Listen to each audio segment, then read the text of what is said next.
जैसा कि आप सभी जानते हैं, इस वीडियो में हम लोग the king and the tree goddess का क्वेश्चन आंसर सॉल्व करेंगे। ठीक है, तो अब हम लोग चलते हैं क्वेश्चन आंसर की तरफ, क्योंकि ये जो चैप्टर है इसको मैंने आप लोगों को पढ़ा दिया है लाइन बाय लाइन, है ना। मैंने पूरा मीनिंग आपको बताया है इस चैप्टर का।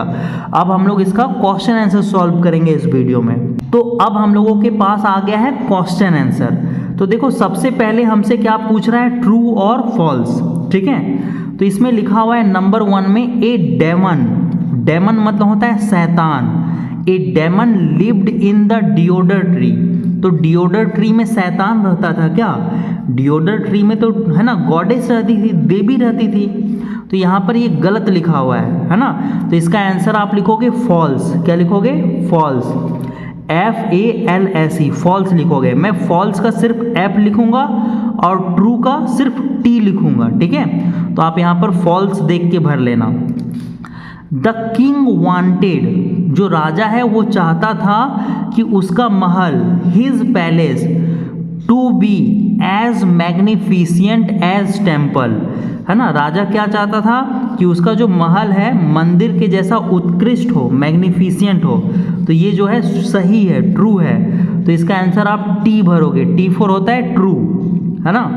उसके बाद prime minister protested when the king wanted to cut the deodar tree. जो प्रधानमंत्री, जो प्राइम मिनिस्टर है, क्या उसने विरोध किया था राजा का कि इस पेड़ को मत काटो? तो इसका आंसर होगा फॉल्स। प्राइम मिनिस्टर ने विरोध नहीं किया था। जो राजा की बेटी है उसने प्रोटेस्ट किया था, उसने विरोध किया था कि इस पेड़ को नहीं काटना चाहिए। जो डियोडर ट्री है वो पवित्र ट्री होती है। उसके बाद देखो, द ट्री गॉडेस, जो है ना ट्री गॉडेस है, spoke in a voice that was like the song of A bird. जो ट्री गॉडेस है वो इस तरह से बात कर रही थी, है ना, जैसे कि, है ना, कोई पंछी, कोई बर्ड है वो गाना गाता है। तो इसका आंसर होगा फॉल्स। इसका आंसर क्या लिखोगे? इसका आंसर आप लोग लिखोगे F फॉर होता है फॉल्स। जो ट्री गॉडेस है वो बहुत ही दुखी स्वर में बात कर रही थी, है ना। तो यहाँ पर ये गलत लिखा हुआ है। आखिरी जो 5 नंबर है, taking the example of the king, है ना, राजा का उदाहरण देते हुए, no one build their houses of wood anymore. तो इसका आंसर लिखोगे ट्रू, है ना। राजा का उदाहरण देते हुए, है ना, किंगडम, साम्राज्य में कोई भी लकड़ी का, है ना, घर नहीं बनाता था। सब जो है पत्थर, स्टोन से बनाने लगे थे। तो अब हम लोग चलते हैं बी नंबर में। बी नंबर में हमारे पास है क्वेश्चन आंसर। तो देखो, बी नंबर में हमारे पास क्या आ गया? Question answer. तो इस क्वेश्चन आंसर को हम लोग सॉल्व करेंगे अब। तो अब हम लोगों के पास आ गया क्वेश्चन नंबर 1। क्वेश्चन नंबर 1 में हमसे पूछा, why was the deodar chosen to build the palace. जो डियोडर है उसको महल बनाने के लिए क्यों चुना गया? तो आंसर क्या लिखोगे?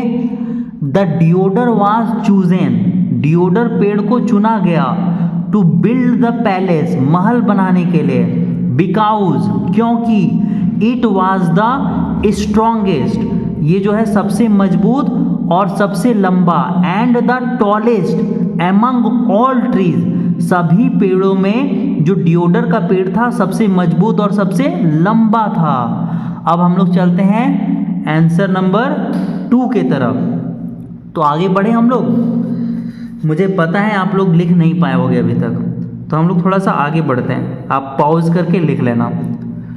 अब 2 नंबर है, Y could not the king man bring the deodar tree from the forest. तो क्वेश्चन नंबर 2 पूछ रहा है, जो राजा के आदमी थे, है ना, फॉरेस्ट से, जंगल से डियोडर ट्री क्यों नहीं लेके आ पाए? तो आप आंसर लिखोगे, the king man could not bring the deodar tree. जो राजा के आदमी थे वो डियोडर ट्री को, है ना, नहीं ला पाए, क्योंकि, बिकॉज यानी क्योंकि, दे कुड नेवर कैरी और ड्रैग, है ना, वो लोग जो है उसको ढो नहीं पा रहे थे, ना ही उसको घसीट पा रहे थे। It over so much difficult country. जो कंट्री था हिमालयन फुट हिल्स, वो बहुत ही डिफ़िकल्ट कंट्री था, क्योंकि वो आता था ले बिटवीन फॉरेस्ट और सिटी के बीच में आता था। तो हम लोग आगे बढ़ रहे हैं, आप पॉज करके इसको लिख लेना। चलो अब हम लोग 3 नंबर में चलते हैं। देखो 3 नंबर का आंसर क्या होगा। क्वेश्चन है why did the people worship the deodar tree. तो आंसर है द पीपुल वर्शिप, है ना, जो लोग हैं वो डिओडर ट्री को क्यों पूजा करते थे। तो द पीपुल वर्शिप, लोग इसलिए पूजा करते थे, सॉरी क्वेश्चन कुछ और बोल रहा है। Why did the people worship deodar tree, है ना, पीपुल जो है डिओडर ट्री की पूजा क्यों करते थे। तो आंसर लिखा हुआ है the people worship deodar tree by lighted their lamp. देखो यहाँ पर क्वेश्चन जो है ना थोड़ा सा गलत हो गया है। यहाँ पर ये जो वाई डिड लिखा हुआ है ना, यहाँ पर वाई की जगह पर आपको हाउ लिखना चाहिए। क्या लिखना चाहिए, हाउ। क्वेश्चन जो है मिसप्रिंट हो गया है मुझे लग रहा है, ठीक है, तो इसीलिए थोड़ा सा प्रॉब्लम हो रहा था। तो लोग जो है डिओडर ट्री की कैसे पूजा करते थे, हाउ मतलब कैसे, आपकी बुक में हो सकता है मिसप्रिंट हो गया हो। तो इसका आंसर लिखोगे the people worship the deodar tree.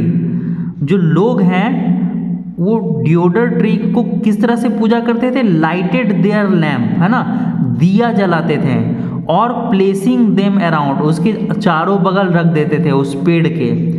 They hung there garlands, है ना, लोग जो है गार्लैंड यानी माला को उसके ब्रांचेस पे, उसके डालियों पे पहना देते थे। तो अब हम लोग क्वेश्चन नंबर 4 पे चलते हैं। क्वेश्चन नंबर 4 में दिया हुआ है how did the prime minister and his man, prime minister और उसके आदमियों ने किस तरह से रिस्पेक्ट यानी सम्मान व्यक्त किया ट्री गॉडेस के प्रति। तो प्राइम मिनिस्टर और उसके आदमियों ने क्या किया, गार्लैंड्स यानी माला और जो दिए हैं और जो संगीत है वो बजाया था। गार्लैंड्स यानी माला पहना दिया था पेड़ को, दिया जलाया था, संगीत बजाया था, है ना, ट्री गॉडेस को रिस्पेक्ट देने के लिए। तो अब हम लोग चलते हैं क्वेश्चन नंबर 6 में।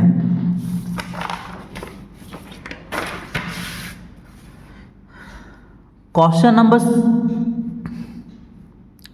नंबर 6 में दिया हुआ है how did the goddess indicate, है ना, गॉडेस ने कैसे इंडिकेट किया, कैसे इशारा दिया, दैट शी हैड अंडरस्टैंड, है ना, कि वह समझ गई कि क्या होने वाला है। तो all the leaves of tree goddess, जो ट्री गॉडेस है उसका जो पत्ता है वो स्टार्टेड विस्पर, है ना, फुसफुसाने लगा, है ना, आवाज़ करने लगा, और उसका जो टॉप मोस्ट ब्रांच है, सबसे ऊपर वाला शाखा, बोर्ड थ्रू, है ना, हिलने लगा जोर जोर से, जिससे, है ना, ट्री गॉडेस ने इशारा किया, इंडिकेटेड यानी इशारा किया, सी हैड अंडरस्टूड, वो समझ गई है ना, जो किंग के आदमी कहना चाहते थे।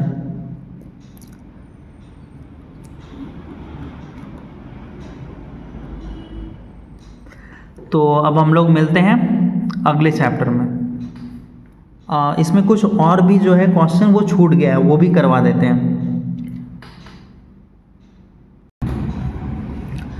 देखो जो बी नंबर है उसमें हमें लिखना है सिनोम। सिनोम का मतलब होता है सेम मीनिंग। पावरफुल मतलब क्या होता है ना, डोमिनेंट, ठीक है। तो पावरफुल और डोमिनेंट का दोनों का एक ही मतलब होता है, ठीक है। एट्रैक्टिव, एट्रैक्टिव मतलब गुड लुकिंग, अच्छा दिखने वाला।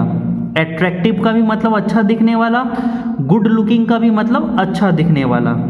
सुफिशिएंट, सुफिशिएंट मतलब काफ़ी है ना, पर्याप्त मात्रा में। इनफ का मतलब भी वही होता है ना। टफ, टफ का सिनोम होगा हार्डली, और शेल्टर का प्रोटेक्शन।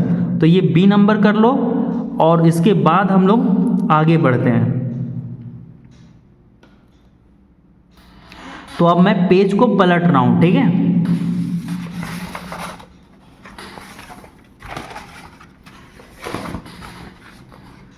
और आप देख सकते हो कि आपके सामने कुछ फिलिंग इन द ब्लैंक्स हैं, वो मैंने आपके लिए बना दिया है। अगर आप इसको बनाना चाहो अपने बुक में तो इसको बना लो, ठीक है। तो अब हम लोग मिलते हैं नेक्स्ट चैप्टर में।